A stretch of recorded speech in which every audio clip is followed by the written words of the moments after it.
is really a small piece in the puzzle. Because the struggle for humanity is basically twofold. You are trying to have a reasonable longevity, and you are trying to have a reasonable functionality. So these are the 2 points, end points of any living organism.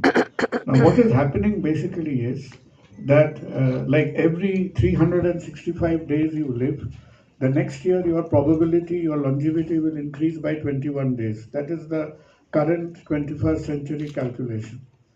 So the longer we live, you are going to see more and more of these problems which will come in. Now, when we try to analyze, actually, you see, when we try to say, we look at things like ischemic heart disease, heart failure, etc., and the rest of it, we have to remember where our limitations are, because there is a whole lot of hanky-panky going on. The last causative etiology of ischemic heart disease or lifestyle-related disorders, the last one was discovered somewhere in 1967. All these research happened. Why? Because in 1947 Roosevelt died.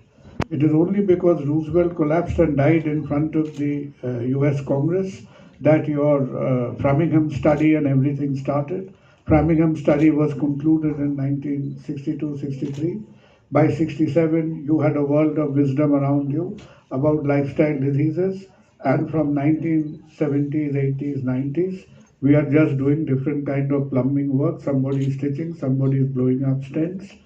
The etiology factor has really not, in all this cholesterol business we are jumping up and down about, is early 1960s research. So there is a whole lot of vagueness in that area. Sleep and sort of the mental state conditions, as we know, are obviously related. We jump to pharmacological interventions in things like hypertensions and the rest of it. Honestly speaking, forget about myself, because we are in the direct 1:1 plumbing business.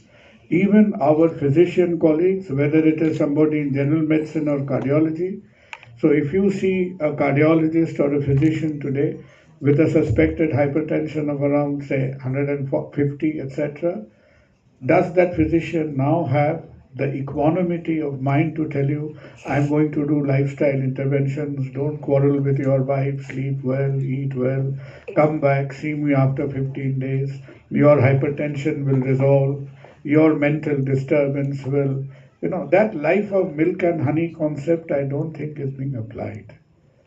Now and then you see people who do alternative medicine interventions, people like yoga, mental retraining, etc. But do we apply our approach to problems have become very instant? It's like a ATM base of pharmacology.